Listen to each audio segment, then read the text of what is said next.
Thank you for listening to this edition of Citizen Journalism Academy Talks with me, Ilya Kursenko.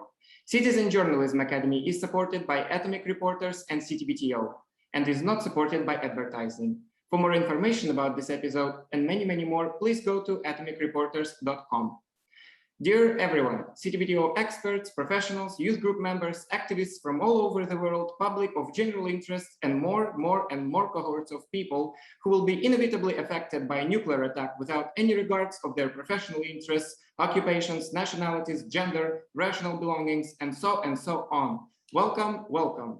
The CTBTO was created to carry out the necessary preparations for the effective implementation of the Comprehensive Nuclear Test Ban Treaty, CTBT, including in particular of the treaty's verification regime at entry into force of the treaty. The biannual Science and Technology Conference held in June 2021 in hybrid format has raised anew the urgent call for the treaty's immediate entry into force. To add to this, the 25th anniversary of the opening for signature of the CTBT presented an opportunity to review the scientific and technological advancements. The youth was one of the most vibrant participants of the conference, setting the agenda for the discussions and also covering them as both professional and citizen journalists. How close are we to putting an end to nuclear explosions? With me here is Maria Chepurina, the Comprehensive Nuclear Test Ban Treaty Organization External Relations Officer and CTBTO Youth Group Task Force Coordinator. Maria, welcome to the Academy Talks. Thank you very much, Ilya. Thank you for the invitation, and it's a pleasure to be with you this morning. Would we begin by asking you in brief, what was your professional path towards the position of the Youth Group Task Force Coordinator? What interests have led you into this sphere, and do you manage to meet your expectations and reason your hopes towards the youth capacity to support the treaties enter into force? Absolutely, that's a great question. It's always good whenever you start an interview to ask something personal, so really great question. Thank you so much for this. And I actually started in a different international organization. I worked for the Organization for Security and Cooperation in Europe. And it was a fascinating journey of 6 years when I got to cover broadly the Central Asian region, working in the region itself on confidence building measures, on conflict resolution, monitoring elections as well. And also then as a special assistant to the president of the OEC Parliamentary Assembly, which is the largest regional reunion of parliamentarians from the larger European, Eurasian, and also US Americas region. This fascinating journey brought me to an even more fascinating step in my career, joining the Comprehensive Nuclear Test Ban Treaty Organization. And for me, the main reason was my strong belief in the importance of nuclear disarmament and non-proliferation, and also of the role of the CTBT in prohibiting nuclear testing by everyone and everywhere. And since then, it's been an amazing period of a number of years. And actually looking back at you, I can recall very well our first meeting in Kazakhstan in 2018, when I was running the visit of our young youth group members to the Semipalatinsk nuclear test site. And it's fascinating for me to see how the youth group has developed, has grown, thanks both to your active engagement and support, and also to our commitment to make it grow, and especially to the commitment of the Executive Secretary, Dr. Zerbo, how it managed to grow and really flourish on its 5th anniversary. Mm-hmm. Well, thank you, Maria.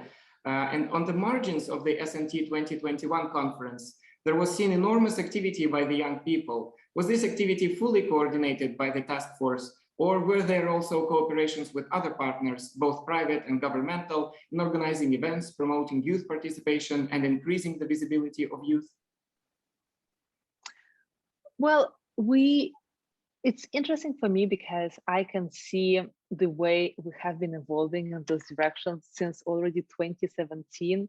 The first SNT I attended was in 2017, making a presentation to then about 80 to 100 youth group members who for the first time actually came to the SNT, because the group was launched in 2016.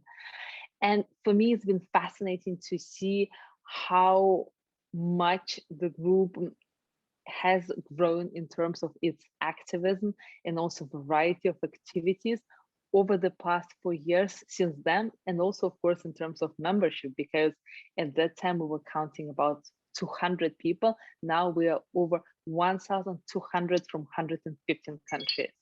But coming back directly to your question, the main bulk of activities that have been running at this SNT, which was also in a hybrid format. So we had a couple of in-person events, but mainly everything was done online.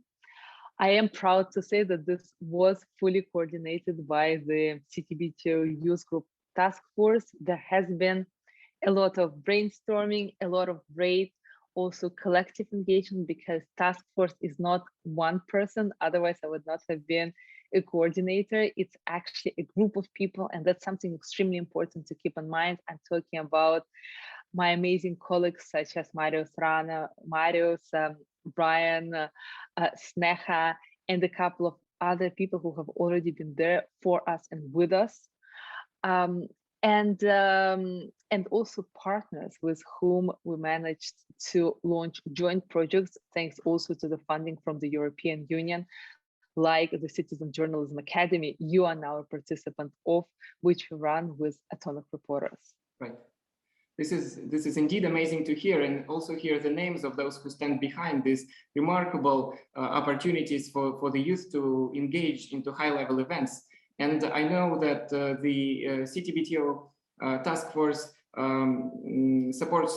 organizes not only the activities and projects on base of CTBTO, but also supports the local initiatives, such as the Moscow Engineering Physics Institute Science and Diplomacy Club. And I wanted to ask about this, since Yelena Tsevkunova, the head of the club and the representative of this institute, was also an oral presenter at the SNT conference. So how long was this cooperation with the Science and Diplomacy Club, and what are your highlights over the past years, both pre-pandemic and during it? Well, my biggest highlight, I would say, with the Science and Diplomacy Club has actually been its launch, because it was launched right after we did our first conference in Moscow in 2017, the first ever CTBTO Youth Group conference. And this was so stimulating for the students from MEFI that they felt they actually want to do something, to have something more perpetual rather than just a one-time event. And I'm extremely grateful to Yelena Tsevkunova and also to the young people who have stood behind the founding of the club, such as Ksenia Pernyavskaya and currently Anastasia Kulikova, who are really putting a lot of time and effort into running this amazing initiative. And what I think now, it's, you know, when you get a baby, it's just a small kid and you have to take care of them, you have to nurture them, and then they grow, and then probably at some point they become very independent. And that's what I'm feeling proudly about this club, is that potentially we did support them right at the beginning, but now the baby has grown into a full-fledged adult with a lot of leadership skills. And what they do in terms of virtual trainings and events is absolutely fascinating. Brilliant. And would you be able to imagine the CTBTO without the youth group launched 5 years ago in 2016 during the 20th ministerial meeting in Vienna in April? What directions do you vision for the youth group to develop in, whether it be giving the activists more access to public events, promoting their individual success in the disarmament field, or anything you can think of? Well, I would say that this is one of the most impressive and biggest legacies also of the term of Dr. Zerbo, the executive secretary of the CTBTO, who had this vision and this commitment to launching something that would really help amplify the call for the CTBT entry into force, and that would always have a common denominator for all member states, which is also extremely important. I feel that the direction in which we're heading is excellent. You can look at the number of events organized, also at the continuous growth in terms of membership. And also what I love is that I see a variety of events, starting from tabletop exercises to webinars, to hands-on trainings, to trips whenever Corona would allow us to actually start traveling. Also, we really want to do a lot of in-person events. And what I'm also deeply grateful about to member states is for the continuous support to this initiative. And I really can tell you informally between us that whenever we have meetings, I really hear them officially state their support to the youth group and how important it is. And to me, for us, which is an international organization, this is the best sign that we're moving in the right direction. And this also helps us work closely with member states, supporting any youth-related initiative they have and contributing through our knowledge, capacity building, and also the youth group members we have on the ground. Mm-hmm. Maria, and finally, what would be your potential address or message to a young person from any corner of the world working in any possible field to get interested in the youth group or to consider reading something about CTBT or disarmament or nuclear security? What would be your message to this person? Well, I feel that COVID has shown us that threats such as pandemics, but also even more nuclear testing and the risks of also nuclear weapons does not have any borders, and that we will be all affected, and there would not be countries that would be spared of it and others that would stay strongly affected. So my call to any young person is, first of all, get educated, learn more about the subject to be able to fully understand it, because knowledge is power. Knowledge is power.